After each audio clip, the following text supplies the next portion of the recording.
When the world wears white again and everything disappears under a thick blanket of snow, that's when the magic of winter unfolds.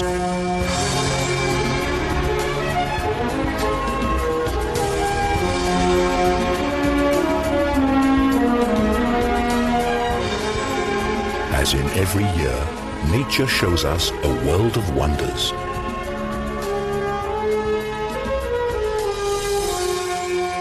As Mother Nature decides to let it snow.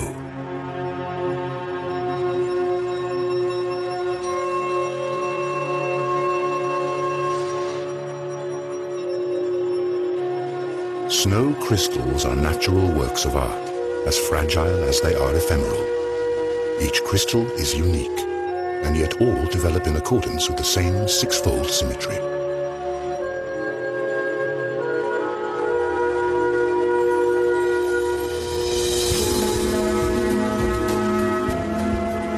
However small the individual crystals are, their united force is a natural phenomenon that determines the course of life during the cold season. This is particularly true for the alpine mountain ranges.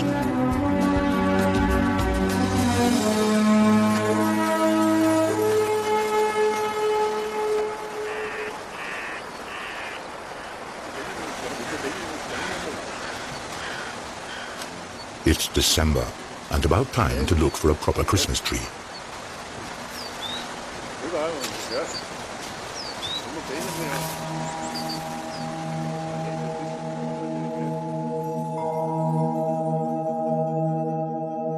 Snowflakes descend softly from the tree, and we've never before seen nature's white splendor quite like this.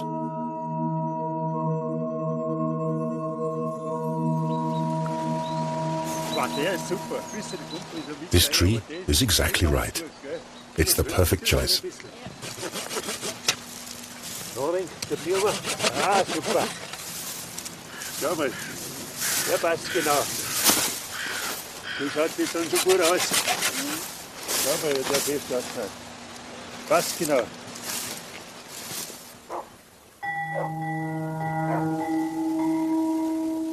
The landscape is deeply covered in snow, and here, in the Austrian mountains, it looks as though it's going to be a white Christmas again. But there's still a little time to go before then.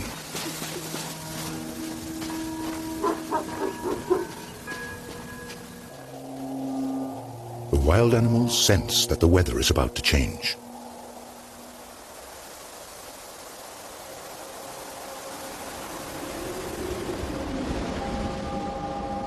Dense clouds appear. The weather front carries moist air that collides with cold air masses in the alpine region. Ideal conditions for productive snowfalls.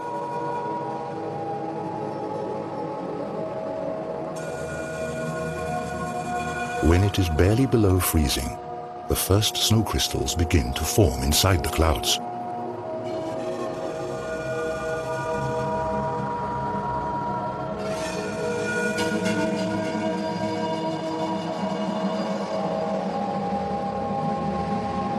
Over time, they join up to form bigger flakes, and once they're heavy enough, they fall from the clouds and it snows.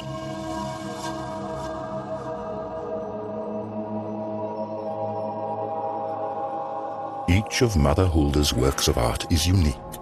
No two snowflakes are exactly alike. Unlike raindrops or hailstones, snowflakes fall gently from the sky.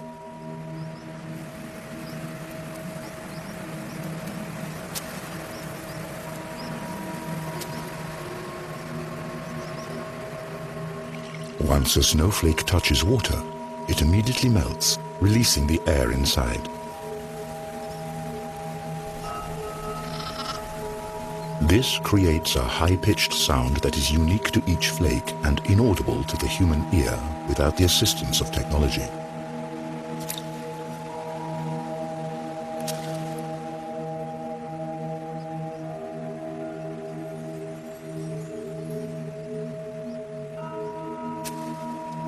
On their descent to the ground, some of these fragile structures run into warmer pockets of air and melt. But most of them make it all the way to the ground, where they form a blanket that keeps growing thicker. St. Nikolai in the Austrian Sylktal. Here, as in many valleys of the Alps, time-honored Christmas traditions are kept alive. All throughout the Advent season, the whole family takes part in preparations for the grand celebration.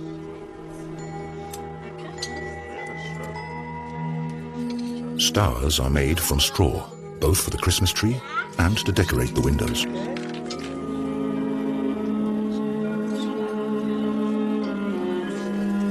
And once the snow starts to fall, visions of a white Christmas begin to stir in everyone's dreams. While the family is busy with Christmas preparations in the warm room, the snowfall grows heavier outside.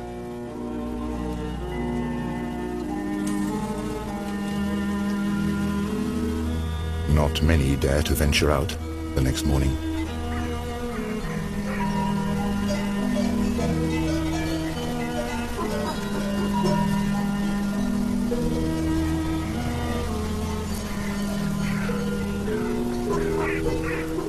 For some animals in the wild, winter is the hardest time of the year.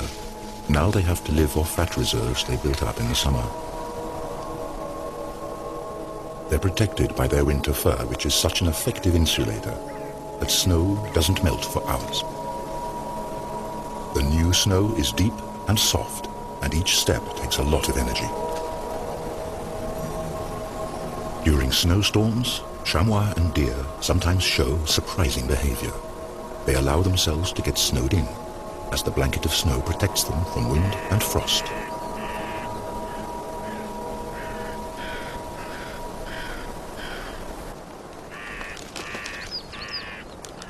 Other animals successfully use this trick too.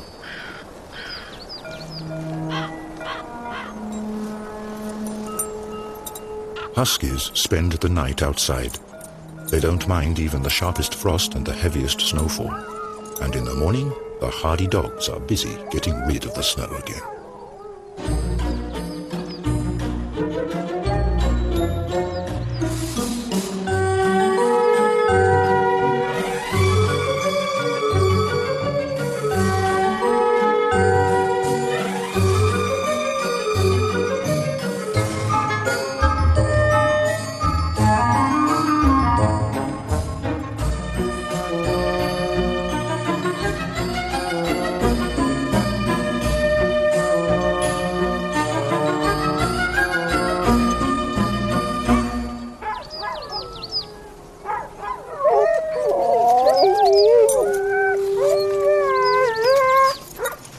The animals are restless. They can hardly wait to get going.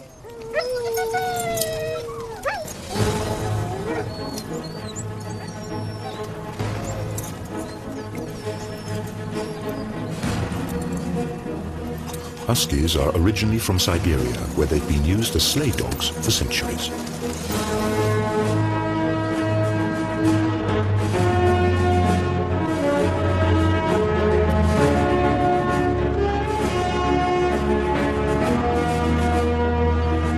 Huskies are perfectly adjusted to snow.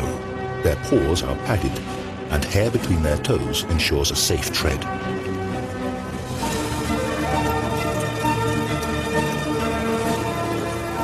Dog sleigh races are becoming increasingly popular everywhere, and only the strongest and most experienced animals get to run at the head of the pack.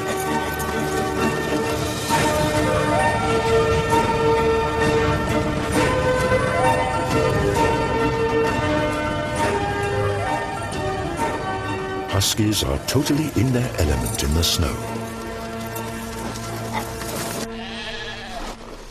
which can't be said about sheep.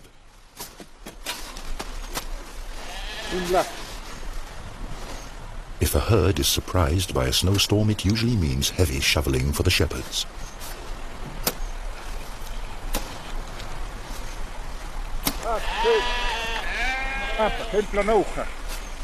The natural response of sheep is to flee any imminent threat, but where to escape when danger threatens from all sides.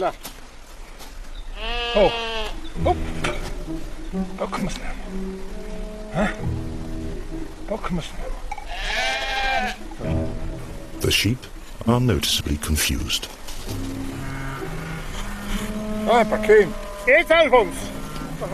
And even once their way is shoveled free, they still require some persuasion.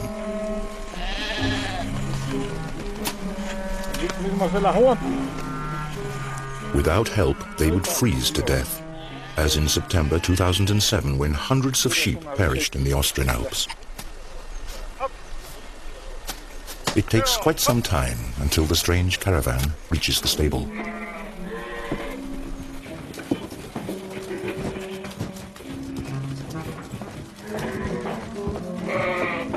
Not only is it warm and dry here, but there's plenty also for the sheep to eat, in sharp contrast to the conditions faced by wild animals outside.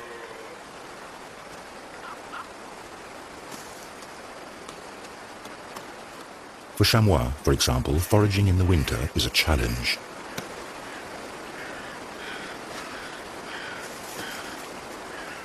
When deep snow covers the plants on the ground, the animals must stretch for the young conifer shoots. In times of dearth, they even nibble the meager lichens off the tree bark.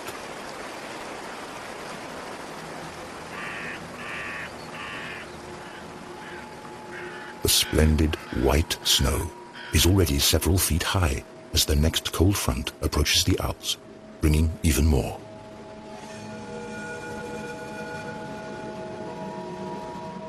The downside of a picturesque winter's tale is its icy cold and heavy snowstorms.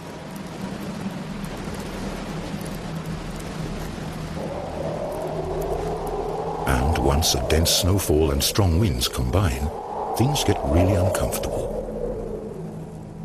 The snowflakes whip horizontally through the air. The wind amplifies the bitter cold and frost.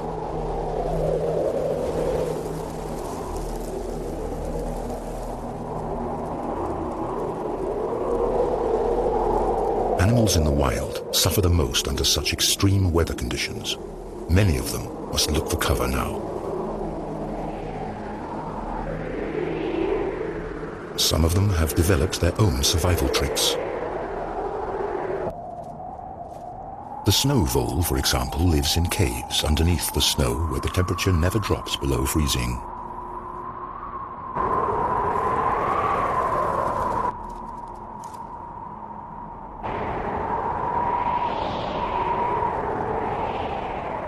If the snow failed to appear and provide its protective layer, many animals and plants would not survive the winter.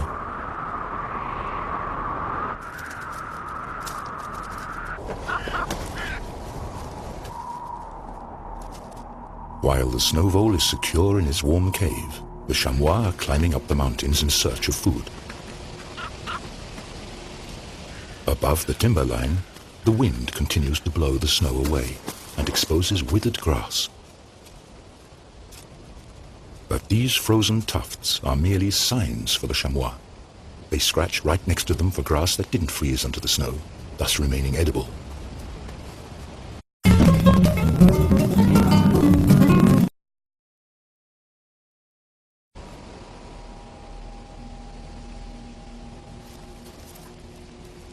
During Advent, days are short and nights are long and cold.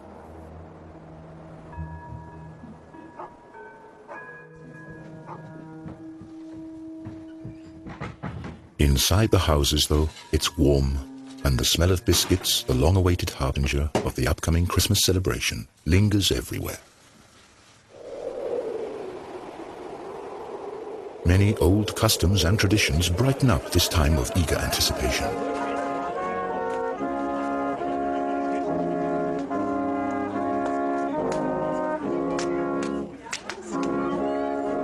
To the sounds of Advent horns, another window of a special house is opened. It's an oversized Advent calendar, and next to it, hot sweet chestnuts and open hearths provide warmth and a sense of belonging and well-being.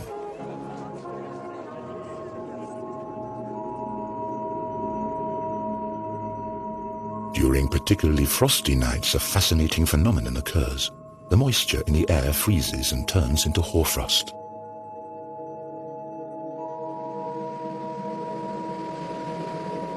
Overnight, the landscape is covered with ice crystals. The result is a winter picture book panorama.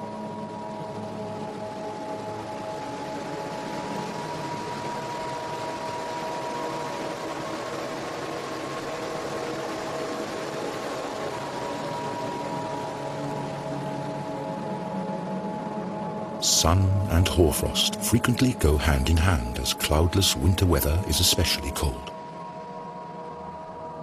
However, hoarfrost doesn't only accumulate on boughs and branches, but also on the blanket of snow.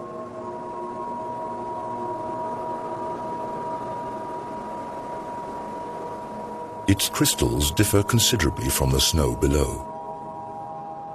Hoarfrost is created at about -8 degrees Celsius or lower, and the moisture in the air freezes directly on surfaces.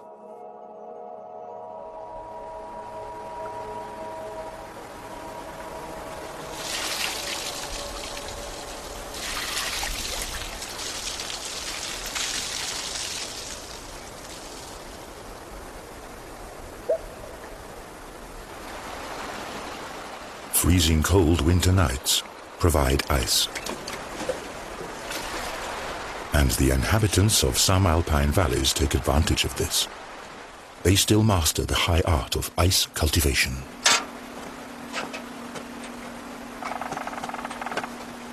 Instead of chopping ice likely to be contaminated with suspended sediment from frozen brooks or lakes, ice farmers repeatedly douse specially designed wood racks with water.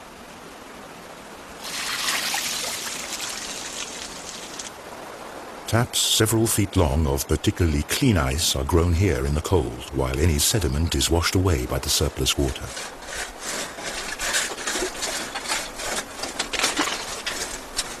Finally, the ice is sawn into pieces. These massive structures grew in just 2 days. In order not to break up the highly sought-after ice scraps any further, they have to be carefully harvested and stowed.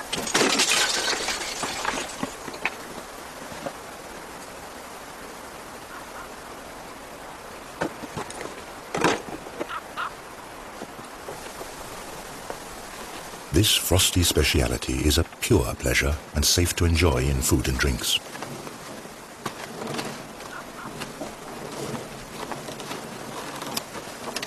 In former times, people were dependent on the cold of winter if they wanted to freeze water.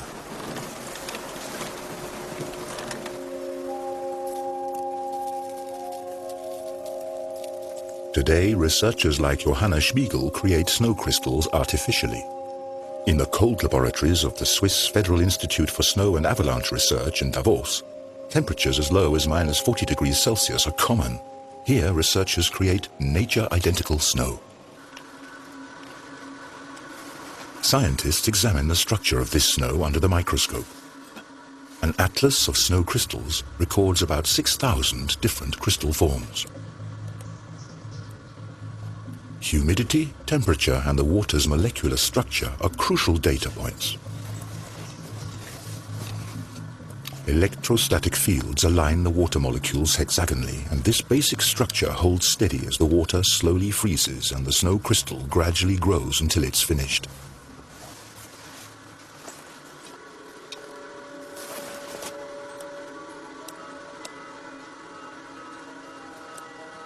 Between -12 and -18 degrees Celsius, the classic six-armed snow stars or dendrites appear.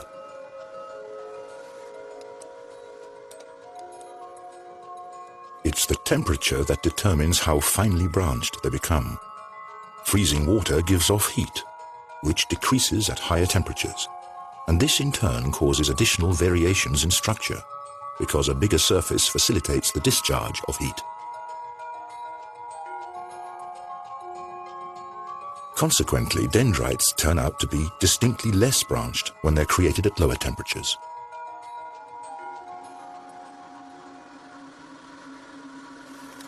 So, not all snow is alike, and at very low temperatures, snow crystals take on the form of little tiles, columns, and cylinders of ice.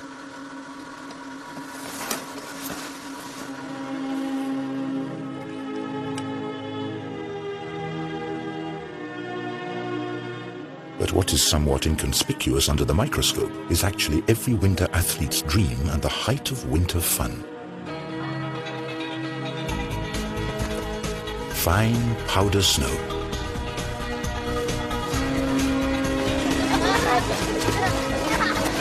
Children are particularly fond of this delightful variety of winter's produce.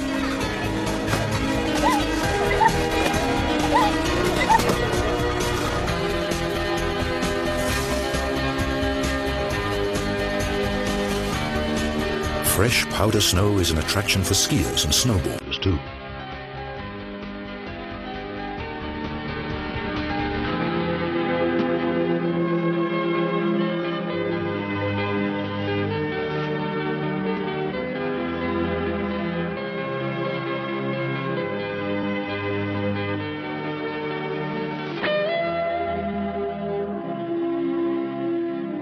But sparkling white winter landscapes also serve another purpose.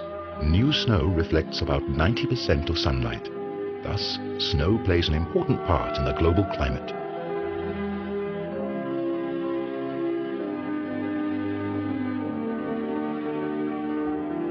But why is snow actually white? The ice of the snow crystals is colorless and transparent. At the border surfaces between ice crystals and air, the white sunlight is reflected and scattered. And with enough randomly distributed ice crystals scattering light in all directions, the overall color that results is white.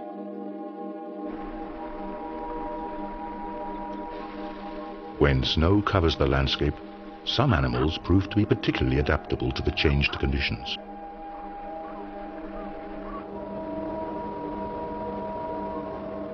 During the winter, the ptarmigan with its bright white plumage is superbly camouflaged. It changes the colors of its feathers according to the season to deceive its enemies. The same is true for the mountain hare. However, its winter fur is more than camouflage. Thanks to its insulating properties, the hare survives temperatures of -30°C. Not only in the Alps have the animals adapted themselves to winter. Red-crowned cranes are migratory birds. But on the Japanese island of Hokkaido, they remain at home throughout the year. During the winter months, these elegant birds perform their courtship ritual.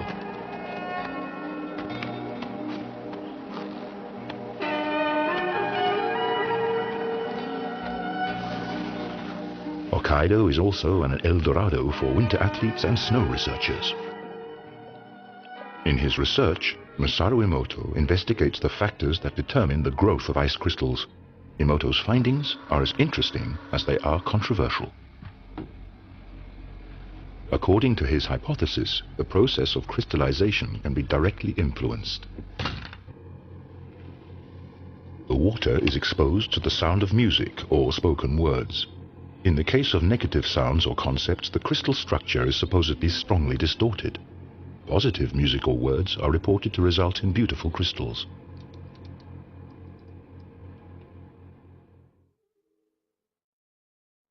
Classical opera seems to promote crystals of superb form.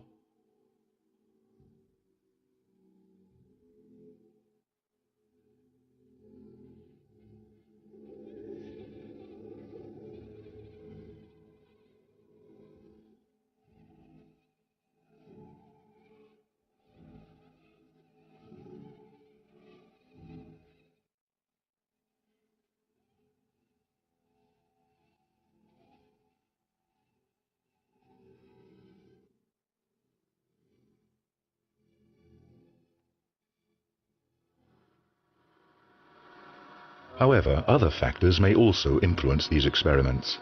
Ice crystals grow following a chaotic principle. Even the smallest influences change their shapes.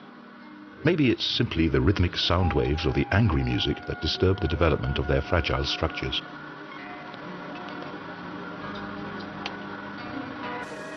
Back from the laboratory into nature. To understand how snow crystals are created in natural surroundings, researchers have to get themselves to the center of the action.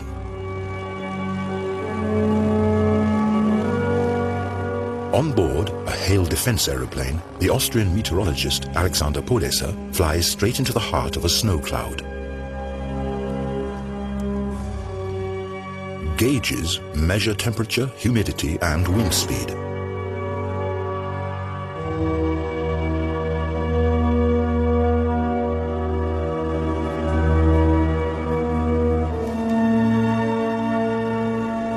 So-called condensation kernels serve as seeds around which droplets form out of the cloud's mist. Moisture accumulates around minute particles of dust and soot. Such particles also serve as freezing kernels for snow crystals. It's already cold enough in the clouds. The first crystals start to form. They grow, link together, and descend as snowflakes to the earth.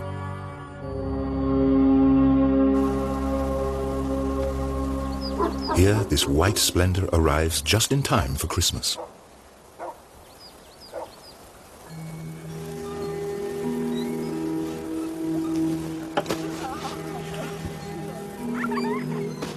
Snow has a magical attraction, especially for children. Now snowmen are in high season.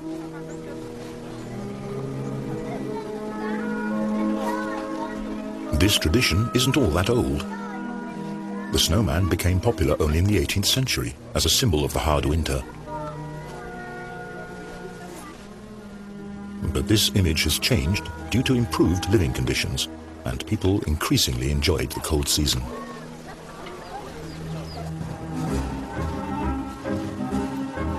In the mountains, however, the snow can prove to be a danger for humans and animals alike.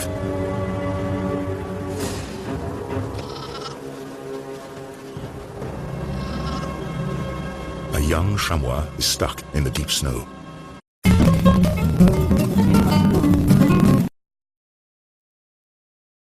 As it is, it mustn't lose connection with the herd at all costs.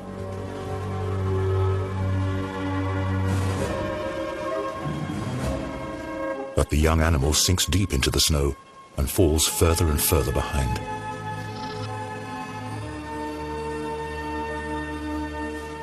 With the last of its strength, the young chamois escapes its blight and rejoins its mother in the nick of time.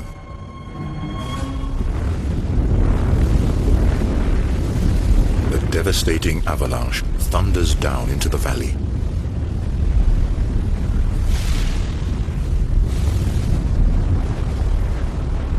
This natural phenomenon can turn entire forests into firewood.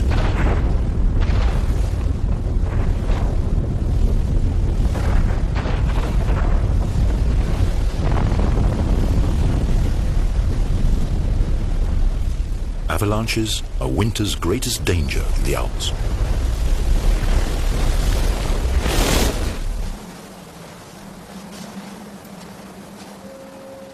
The chamois are accustomed to this threat. If a herd has to cross a dangerous mountainside, the most experienced animal leads alone.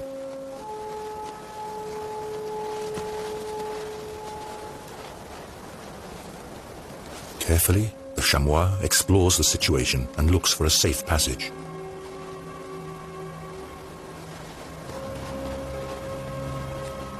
At the same time, it creates a path in the deep snow for the rest of the herd to follow.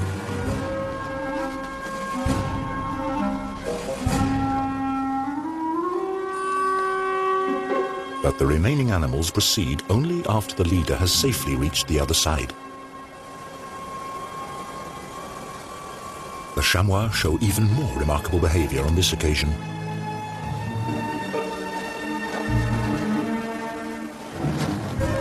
The herd doesn't cross the hillside as one. Instead, the animals risk the dangerous passage one at a time.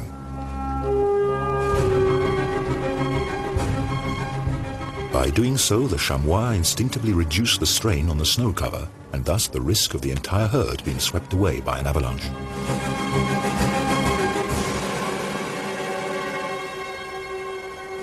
This danger is very real not only for the chamois.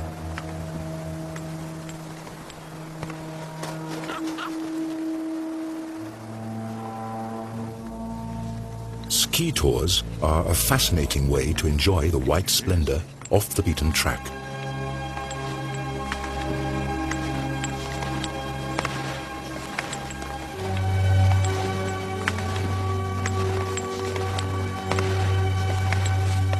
Experienced skiers, however, always keep a careful eye on the snow underneath them.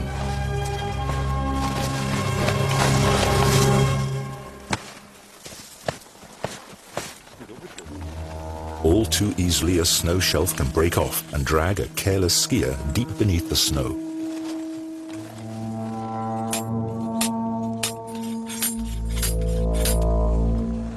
Vannengrat Mountain, near Davos. Here, researchers from the Swiss Federal Institute for Snow and Avalanche Research study the causes of avalanches. In this testing ground, profiles of the snow cover are created. 126, 2 centimeter. Jörg Schweitzer examines everything, from the lowest layer of granulated old snow to the fine flakes of the most recent snowfall. 20 kleine Runde in Klammern, halb bis 1. The quality of snow changes constantly, and this results in the formation of distinct layers that can, in extreme cases, turn into dangerous slides.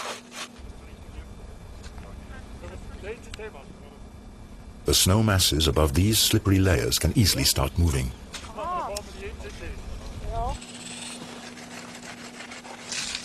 The researchers cut out a block of snow to test its stability.